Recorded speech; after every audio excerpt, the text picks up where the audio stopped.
pari nakamatikod nga ang iyang sakristan kanunay mangubit sa kulikta. Muna nga iyang gidala ang iyang sakristan ngadto sa kumpisalan ug iyang gipakumpisal. Ug ang pari miingon dong nganong gamay man lagi pirmi ng kulikta nga ako man mabantayan nga daghan. Muingon sa sakristan, unsa padre? Imo nang kuhaan ang kulikta no. Di man ko kadungog padre. Sa di gud kadungog. Imo nang kuhaan ang kulikta no. O di gyud madungog padre. Ilis bata.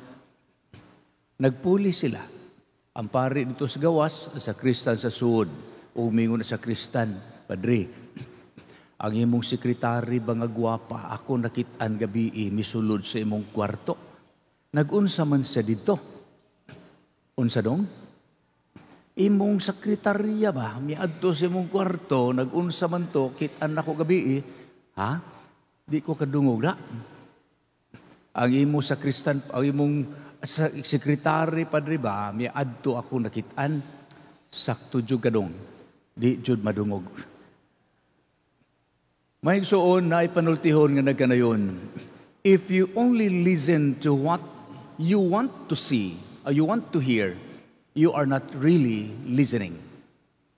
Listen also to what you don't want to hear, because that is the way to grow. Kung maminaw lang ka sa gusto nimong paminawon, wa ka maminaw. Paminawa usab ang dili nimo gusto nga paminawon. Kaya mo na'y pamaagi, aron ka mutubo. Mga igsoon, mo na'y problema kasagaran sa katawhan. Mo na'y kadaghanan sa atong problema. Sama sa mga Pariseo. Doon na sila'y mga mata, apan di sila makakita. Doon na sila'y mga dulunggan, apan di sila kadungog ug dili sila makasabot. Nganuman, naaman sila mga mata, nganong dili man sila makakita. Naaman sila mga dalunggan, nganong di man sila kadungog ug dili sila makasabot. Sa pagpasabot ni Kristo niini, gigamit ni Kristo ang isulti ni Isaías, bisag unsaon ninyo pagpamati, dili kamo makasabot. Bisag unsaon ninyo pagtan-aw, dili kamo makakita. Kay kining mga tawhana, gahig ulo, gisampungan nila ang ilang mga mata ug dalunggan, o gipiyong ang ilang mga mata.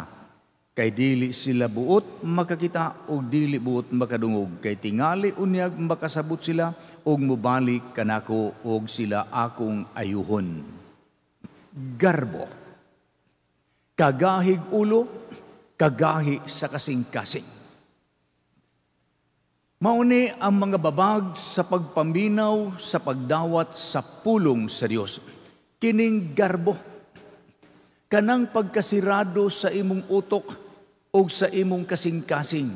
Bisag unsay isulti sa pari kung ang imong utok o ang imong kasing-kasing sirado gani o garboso pud gani ka, dili ka makadungog o dili ka makakita sa gusto ni Kristo nga ipakita o gusto ni Kristo nga ipadungog kanimo. Bantay mo kanang tag-aso garbo, sultihin na, maminaw ba na? Pakit ana, makakita ba na? Masampungan ang ilang mga mata, gitabunan ang ilang mga dalunggan. Mauna nga daghan sad nato ang dili makasabot sa pulong sa Dios, o dili makadawat, o dili gustong mudawat, tungod kay gahi og kasing-kasing o gahi og mga ulo. Manadado na sila'y mata, apan di sila makakita. Dunggan, di sila makadungog o makasabot.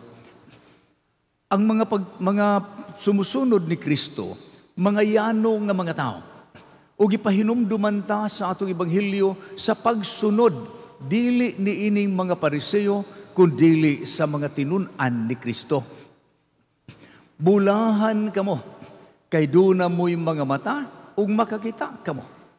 Dunay mga dalunggan, ug makadungog kamo. Mga yano nga mga tao, apan abli kanunay ang ilang kasing-kasing ug hunahuna.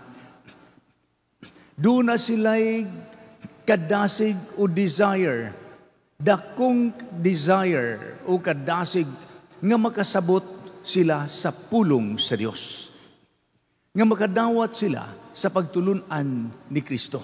Abli ang ilang huna-huna o kasing-kasing. Si Kristo diha sa Ebanghelyo o diha sa Biblia o diha sa Scripture, kanunay magpahinumdum sa katiyang katauhan, sa pagpamati kanunay sa pulong sa Dios.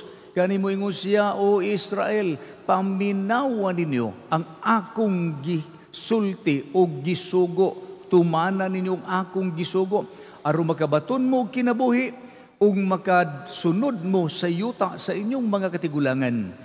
Paminawa ug sundan ninyo ang akong gisulti. O gani sa laing ebanghelyo, si Kristo nag-ingon, if you hear the word of God, harden not your heart. Ayaw patig-aha ang inyong kasing-kasing. Sumauni ang mga tao nga dili gusto nga makasabot, dili gusto nga makakita, tungod kay kining mga tawhana gahi ug ulo. Sa lakto ng pagkasulti, taas ug garbo kining mga tawhana. O gani usab, mga bayas po ni sila usahay, bangad to kang Kristo. O kining mga tao nga dili usahay musabot sa walis pare, bayas man po ni sila sa mga kaparian.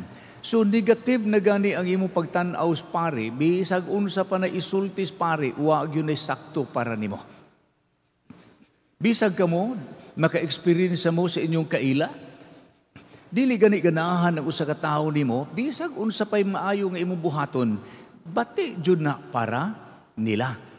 Wa gyud ayo nga imong himuon para nila. Sumusab na siya ang pare, once nga bias gani kas pare, aw sirado na ang imong utok ug ang imong kasing-kasing. Unsaon pa man pagsabot, unsaon man pagsulod sa pulong sa Dios diha sa imong kasing-kasing, kung sirado, magkasulod ba? Aw dili.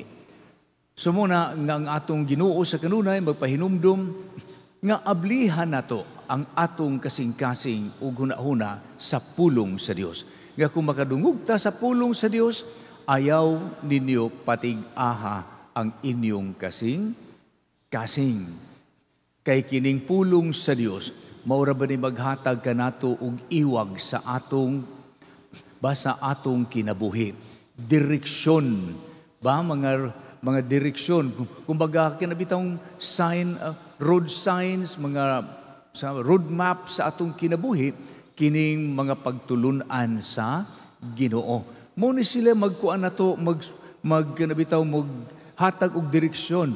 This way to purgatory, this way to hell, this way to heaven.